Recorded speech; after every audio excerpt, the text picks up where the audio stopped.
Hello दोस्तों। आज मैं आपका फार्मासिस्ट आपके लिए एक नया टॉपिक लेके आया हूँ और ये भी आपको जानने में और सुनने में बहुत अच्छा लगेगा और आगे भी और अच्छी वीडियो सुनने के लिए आप हमारे चैनल को सब्सक्राइब और लाइक ज़रूर करें।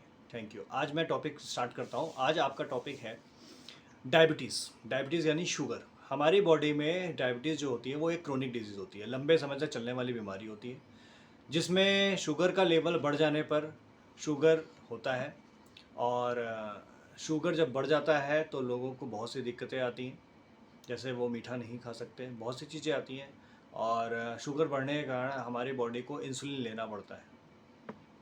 इंसुलिन लेना पड़ता है या फिर डॉक्टर के द्वारा दिया गया दवाइयाँ लेना पड़ता है जिससे कि हमारी बॉडी का शुगर कम हो सके और फिर हम अपने शुगर को कंट्रोल करके अपनी बॉडी के हिसाब से जी सकें।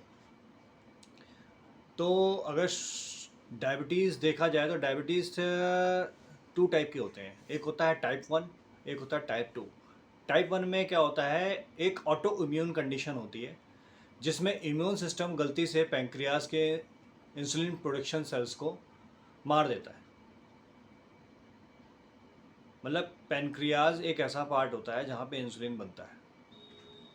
हमारी बॉडी में जो इम्यून सिस्टम होता है वो पैंक्रियाज के सेल को मार देता है, यानी शुगर की क्वांटिटी को बढ़ा देता है और इंसुलिन की क्वांटिटी को मार देता है, जिसके कारण शुगर बढ़ता है। और इसमें मैक्सिमम आपको इंसुलिन लेने की ज़रूरत पड़ती है। इंसुलिन इंजेक्शन अमूमन लगाते हैं क्योंकि शुगर क्वांटिटी बहुत तेज़ी से बढ़ जाती है।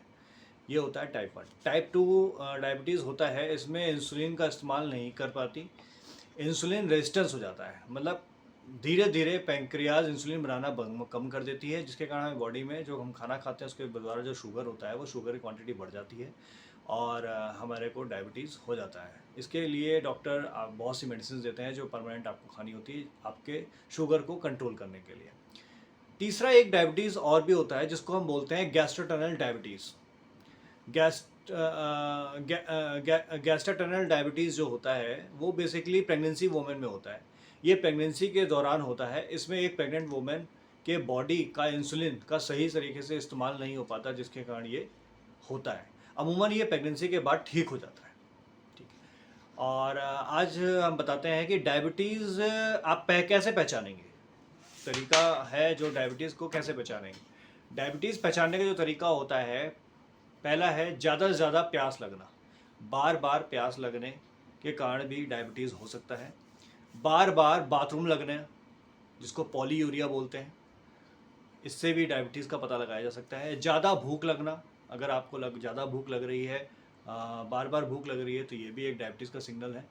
फिर एक अगर बुखार या थकान महसूस हो रहा है, बार बार हो रहा है, तो ये भी एक डायबिटीज़ का सिग्नल हो सकता है। वेट लॉस, मतलब कि आप मेहनत कर रहे हैं, आपको टायर्डनेस महसूस नहीं हो रही है, आपको लग रहा है कि हम थके हुए नहीं हैं, फिर भी आपका वज़न डाउन हो रहा है, तो भी आपका डायबिटीज़ हो सकता है।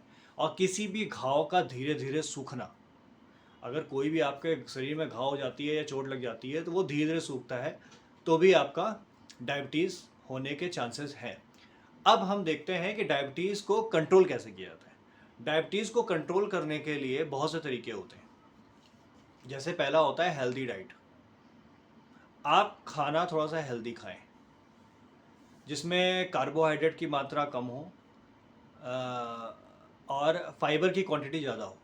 जैसे वेजिटेबल हो गया, फ्रूट्स हो गए और दाल हो गई, और साथ में एक प्रोटीन, थोड़ा सा लीन प्रोटीन जिसको बोलते हैं हमारी भाषा में, वो ले सकते हैं।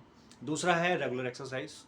आप रेगुलर एक्सरसाइज करना ज़रूरी है, जैसे व्यायाम कर सकते हैं, मेडिटेशन कर सकते हैं, कुछ चीज़ें करनी जिसके कारण आपको शुगर मेंटेन रहे, इंसुलिन की जो प्रोड्यूस है वो थोड़ा थोड़ा होता रहे और आपकी बॉडी के शुगर को कंट्रोल रखे।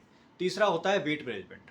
आपको ज़्यादा ओबेसिटी नहीं होना, मतलब कि बहुत मोटापा अच्छा नहीं होता, तो बेटर है कि अपने आप को अपने वेट को मेंटेन करके चलें। चौथा होता है मेडिकेशन। अपने आप को स्ट्रेस लेस रखें, जिससे कि आप मेडिटेशन करें, स्ट्रेस लेस रखें और अपने योगा वोगा भी करना है जिससे कि आपका डायबिटीज़ कम हो सके। ये बेसिकली जो होता है वो ब्रेन से भी रिलेटेड होता है। स्ट्रेस मैनेजमेंट, आपको स्ट्रेस नहीं लेना है। बार बार अगर स्ट्रेस लेते हैं तो भी इंसुलिन बढ़ने के चांसेस होते हैं। और छठवा होता है रेगुलर मॉनिटरिंग, अपने आप को बार बार डायबिटीज़ के लिए शुगर को नापना ज़रूरी है, जिससे कि आपको पता चल सके कि आपकी जो दवाइयाँ चल रही हैं और आपका शुगर कितना कंट्रोल चल रहा है।